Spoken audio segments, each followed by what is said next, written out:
بسم اللہ الرحمن الرحیم. شکریہ شیخ صاحب. میں آیا تو آج ای پاسپورٹ کی انوگریشن پہ تھا، لیکن بڑی اور بھی آپ نے باتیں کر دی. میں سب سے پہلے ٹیکنالوجی کی بات کرنا چاہتا ہوں. دیکھیں، دنیا میں ٹیکنالوجی نے جو سب سے بڑا کام کیا ہے، لوگوں کی زندگیاں آسان کی ہے.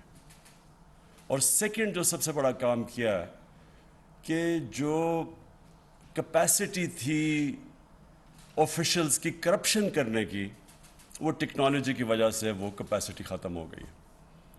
جتنی بھی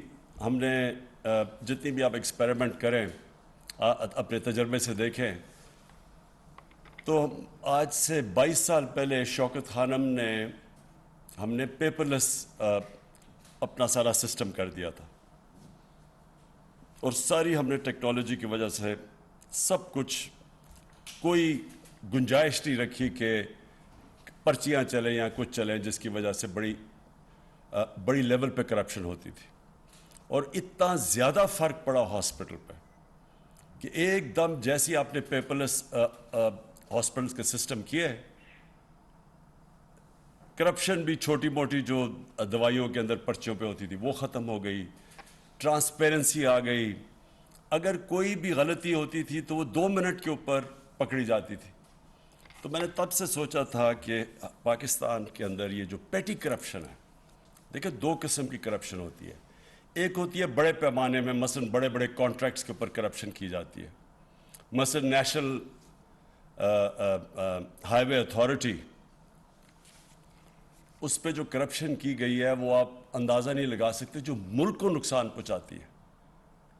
کہ اگر 2013 کے کانٹریکٹس جو نیشنل NHA کے کانٹریکٹ سڑکوں پہ دے رہے تھے، اور 2021 میں 23 کروڑ فی کلومیٹر کم پہ دے رہے تھے، تو آپ خود اندازہ لگائیں کہ کتنا زیادہ مارجن تھا جس کے اوپر پیسہ بن رہا تھا فی کلومیٹر.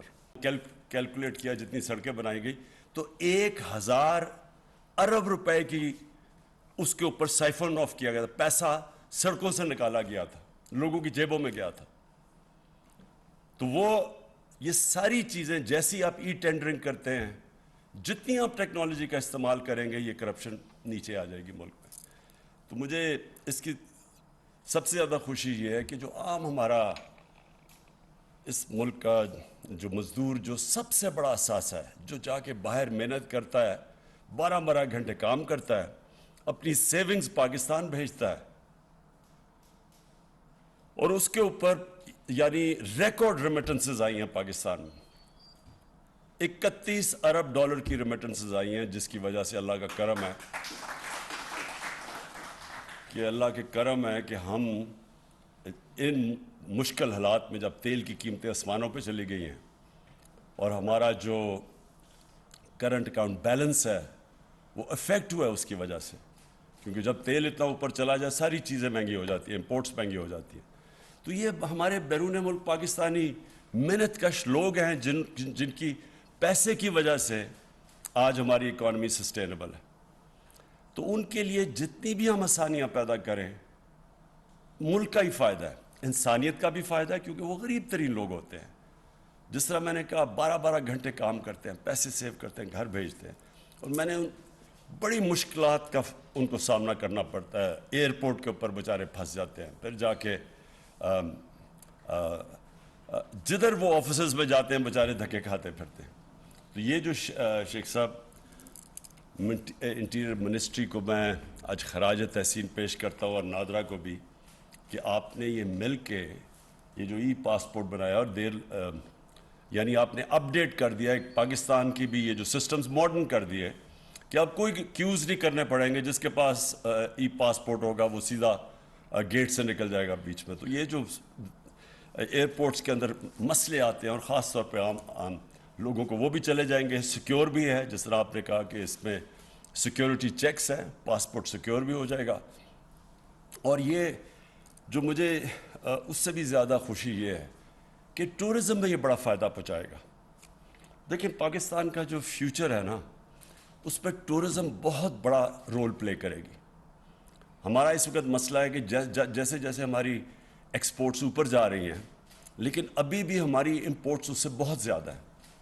تو وہ جو گیپ ہے، ٹریڈ گیپ جسے کہتے ہیں، وہ ہمیں جب تک ہماری ایکسپورٹس کی کیپیسٹی بڑھتی نہیں جاتی کہ ہم ایکسپورٹس اپنی امپورٹ سے آگے لے جائیں، تب تک یہ جو گیپ فل ہو سکتا ہے. ایک تو ریمیٹنسز سے اوورسیز پاکستانی کرتے ہیں، دوسرا ٹورزم. پاکستان ایک وہ ملک ہے جس کو اللہ نے اس طرح کی ویرائٹی دی ہے کہ ہم ہر قسم کی ٹورزم اٹریکٹ کر سکتے ہیں، لیکن ہم نے کبھی توجہ نہیں دی ٹورزم کے اوپر، اور ٹورسٹ کے لیے آسانیاں نہیں پیدا کی. ہم نے ریزورٹس کے اوپر کبھی سوچا نہیں. ہم نے ٹورزم کو ابھی انڈسٹری بنایا ہے، اس کو پہلے انڈسٹری بنانا چاہیے تھا، اور انسینٹیوائز کرنا چاہیے تھا کہ باہر سے آئے لوگ انویسٹ کریں ریزورٹس کے اوپر. اصل میں ٹورزم صرف ایک ٹورسٹ آ جاتا ہے ملک میں، اس سے فائدہ نہیں ہوتا. ٹورسٹ ملک کے اندر آ کے جب پیسہ خرچ کرتا ہے تو ملک کو فائدہ ہوتا ہے. اس کے لیے ریزورٹس چاہیے، اس کے لیے ہم نے کبھی ان کو انسینٹیوائز نہیں کیا. ہم نے بہت بڑی ایک کام کیا ہے کہ ہم نے اسکردو کو انٹرنیشنل ایئرپورٹ بنا دیا. اس کا مطلب یہ کہ ڈائریکٹلی لوگ اب اسکردو آ سکیں گے، نہیں تو وہ آ کے بیچارے یہاں پھنستے تھے کہ موسم خراب ہوا ادھر اسلام آباد میں. لوگوں کے پاس ٹائم نہیں ہوتا کہ اگر مثلا میری 2 ہفتے کی چھٹیاں ہیں، اب میں 2-3 دن یا اسلام آباد میں انتظار نہیں کر سکتا کہ فلائٹ آئے تو میں اسکردو جاؤں. تو یہ جو اب ہم سٹیپس لے رہے ہیں، اور پھر اس کے ساتھ ای پاسپورٹ کو ٹورسٹ آتا ہے اس کے لیے آسانیاں پیدا کریں، اور اس سے بہت آسانیاں پیدا ہوں گی. تو یہ جو ہماری انشاءاللہ ٹورسٹ انڈسٹری کو جو چیزیں انسینٹیوائز کرتی ہیں، جس میں ایک ای پاسپورٹ بھی ہے، اس سے یہ ہوگا کہ اس ملک کا آگے جا کے جو پورا پوٹینشیل ہے، جو ہم ابھی تک اس کا پوٹینشیل کے قریب بھی نہیں پہنچ سکے، یہ اللہ کی ایک اس نے ہمیں یہ تحفہ دیا ملک کہ اس کا ہم سوچ بھی نہیں سکتے کہ یہ کدھر سے کدھر پہنچ سکتا ہے اور یہ ملک کتنا خوشحال ہو سکتا ہے. آخر میں شیخ صاحب آپ نے بات کی یہ جو پولیٹیکل کرائسس ہے.